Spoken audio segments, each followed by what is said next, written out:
good day, ma'am. I am Izelani Antojado, your student nurse for today. So, for verification, may I know what is your name?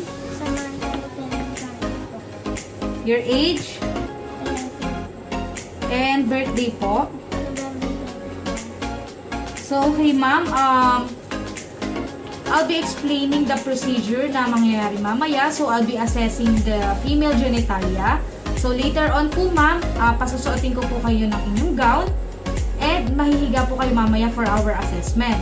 So, I'll be touching some parts of your body, specifically sa inyo pong female genitalia. So, is it okay with you, ma'am? Yes po.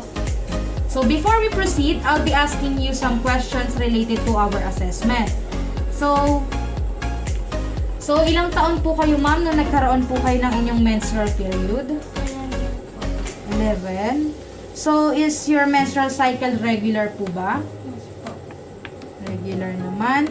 So, usually, ilang days po ba inaabot ang inyong menstrual cycle? 5 days po.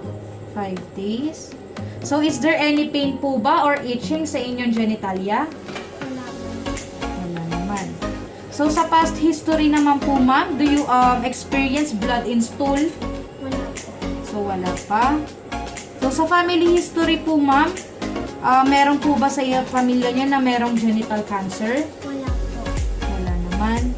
So, sa lifestyle and health practices po, naninigarilyo po ba kayo? Hindi po. So, hindi naman. So, do you have usual exercise pattern po ba? Wala po. So, wala naman. So, rest assured naman po, ma'am, na all the findings in this assessment will be confidential between me and you and also to the referring physician. So, before we proceed, I'll be providing you some privacy.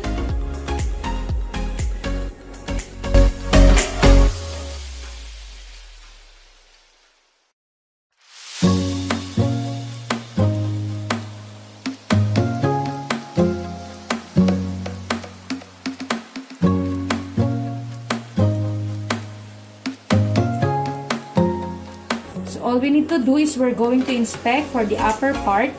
So, we're going to look for the hair distribution. So, as we can see, it is normal naman po. There is no any infestations or any parasites. Observe naman po, the color is pinkish, which is appropriate naman po sa inyong age. So, next naman po is we're going to ask for the patient's consent. So, I'll be touching this, ma'am. Is it okay po ba? I'll be spreading this by using my fingers. So, para po ma-check natin ang loob. I observe naman po, there is no any presence of swelling or redness. So, do you feel any pain po ba, ma'am? So, wala naman po. So, next is we're going to inspect naman po dito sa part na to. So, as we can observe naman po, naman po tayong nakikitang any abnormalities.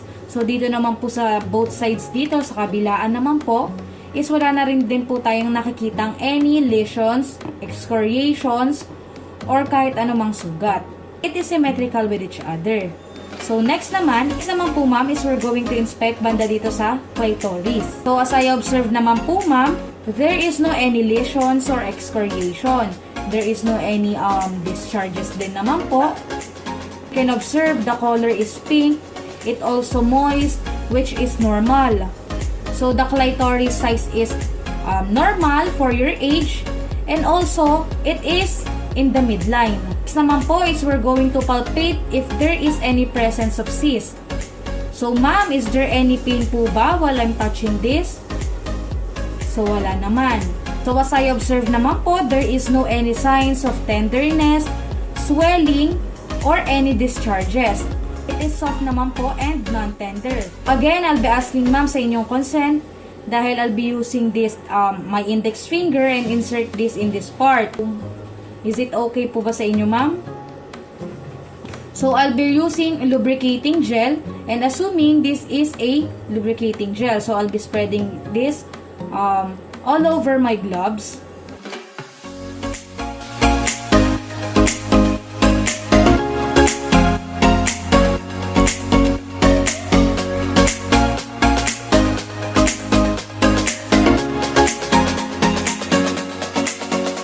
I touch it, ma'am. As I observe, it is non-tender and it is soft. And also, there is no presence of swelling. And another thing is, there is no evidence added on drainage or bloody discharges. Next, we're going to proceed into the internal genitalia. Ito naman is we're going to inspect for the vaginal opening. Then, as we can observe naman po, it is in a normal size. Its angle is normal also, and it is in the midline po. I'll be moistening my gloves, so I'll be using my index finger with warm water. Again, ma'am, I'll be inserting my index finger. So, is there any pain po ba, ma'am, while I'm inserting it? So, wala naman po. As I observe naman po, your vaginal opening is tight, it is moist, and it is also lubricated, which is normal. I'll be asking you to squeeze my finger full.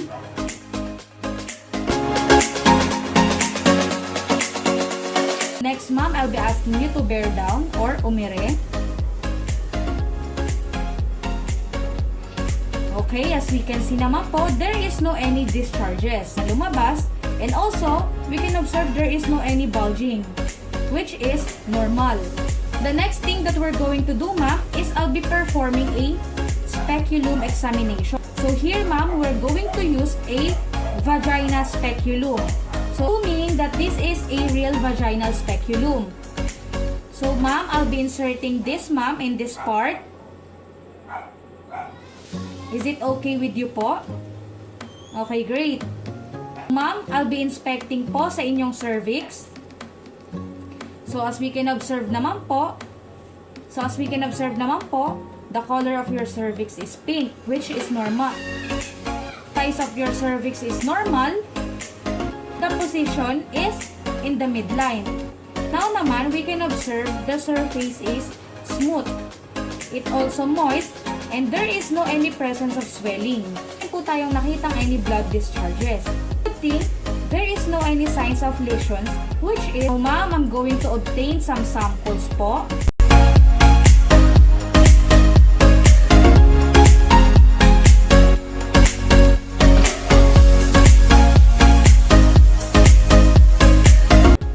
Now, we're going to remove the vaginal speculum.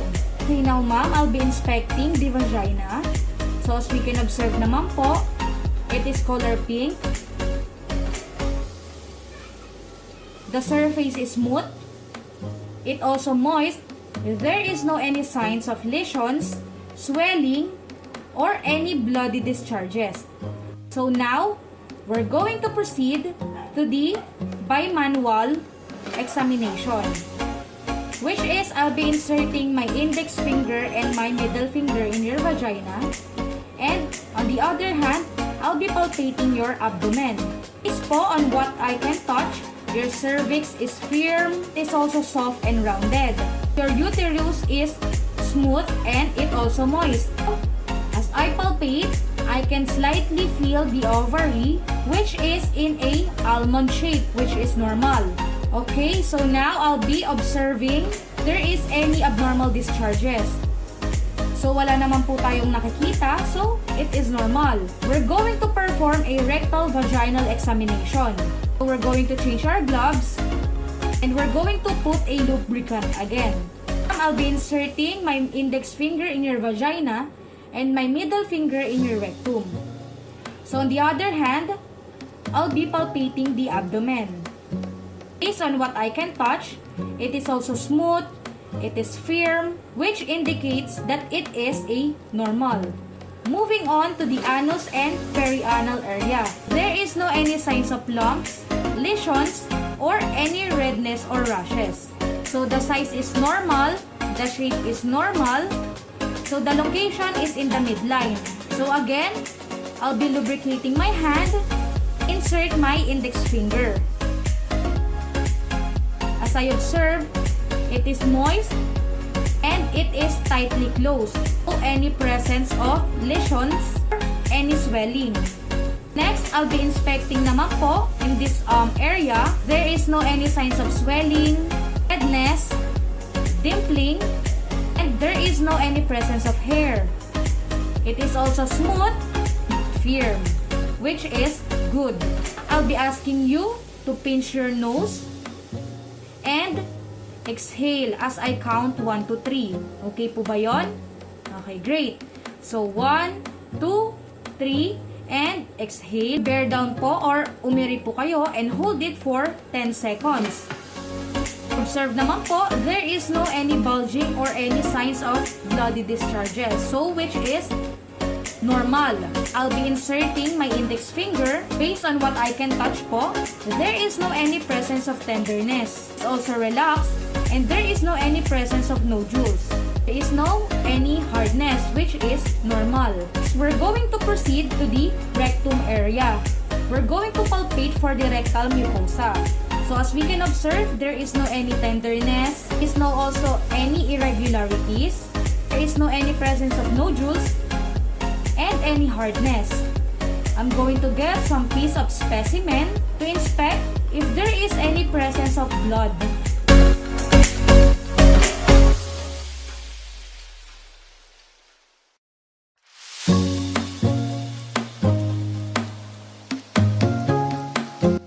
According to the result of your occult blood test, there is no any presence of blood discharges. You don't see any irregularity or any abnormalities.